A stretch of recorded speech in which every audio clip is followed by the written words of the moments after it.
Let's start simple, imagining the transformer as a black box.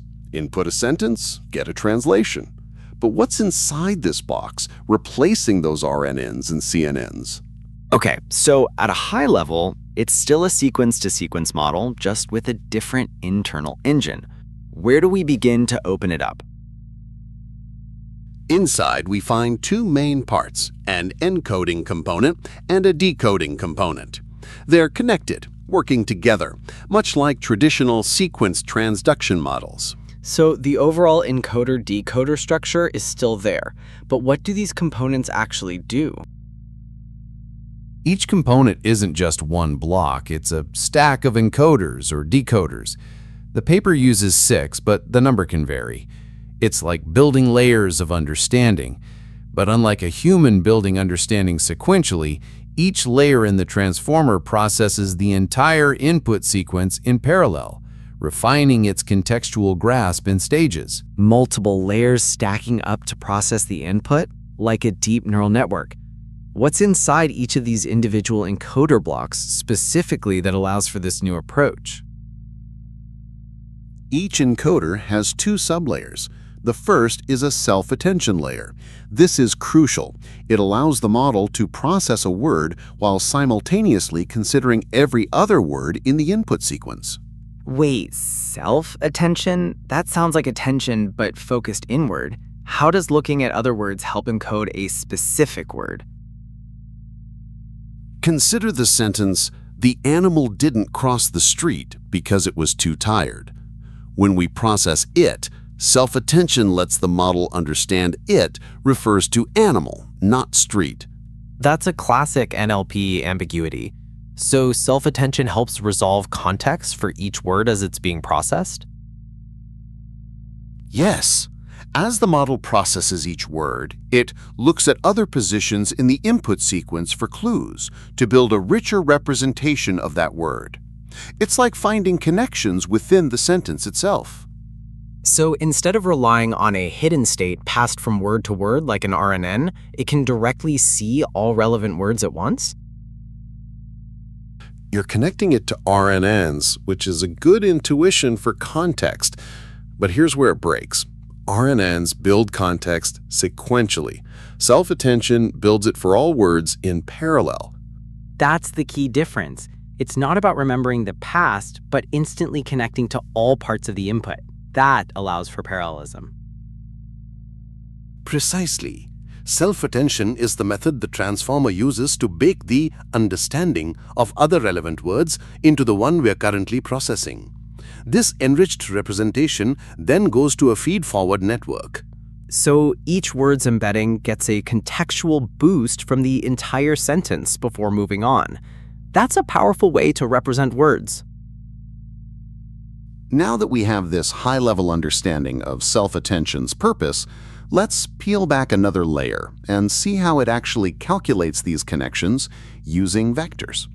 How do you bake understanding with math? What are the actual operations happening?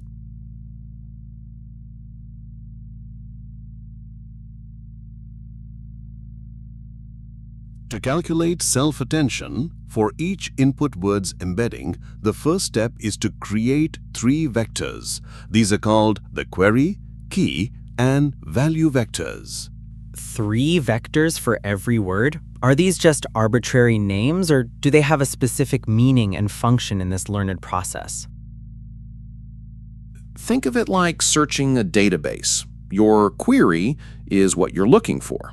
The keys are what you compare your query against, and the values are the actual content you retrieve.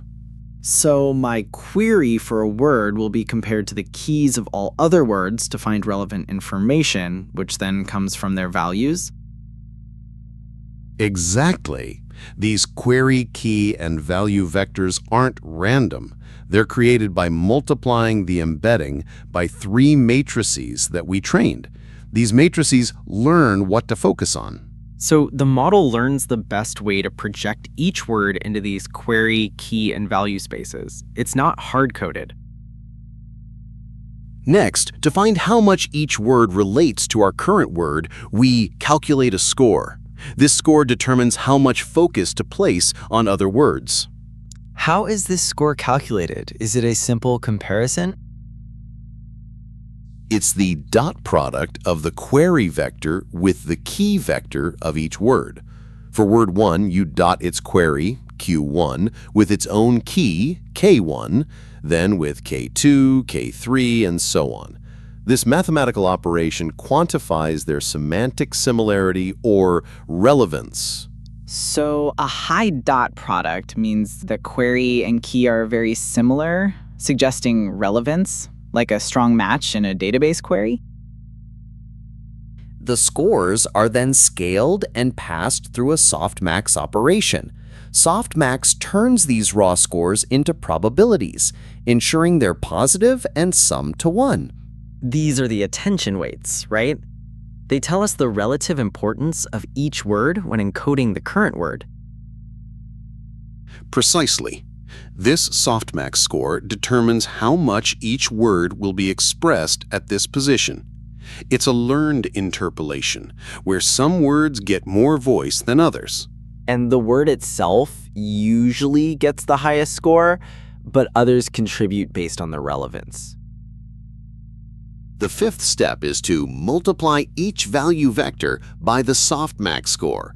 This means relevant values are amplified while irrelevant ones are diminished.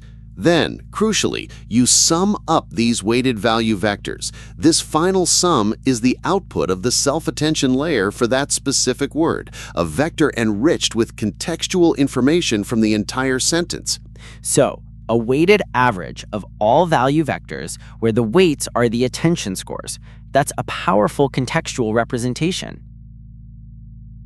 What we've just described is a single attention head. The transformer actually uses multi-head attention. This means it runs this entire process multiple times in parallel, each with its own learned Q, K, V matrices. So instead of one blend of context, it creates several different blends simultaneously. Why would it do that? Exactly. Multi-head attention allows the model to jointly attend to information from different representation subspaces at different positions. One head might focus on grammatical relationships, another on semantic similarity, and yet another on syntactic structure, capturing different kinds of relevance. These multiple perspectives are then concatenated and linearly transformed to form the final output, adding richness to the representation.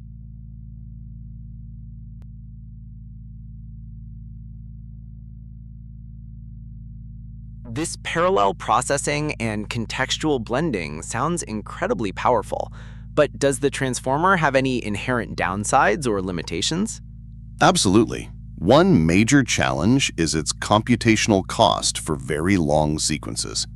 Because each word attends to every other word, the number of calculations grows quadratically with sequence length.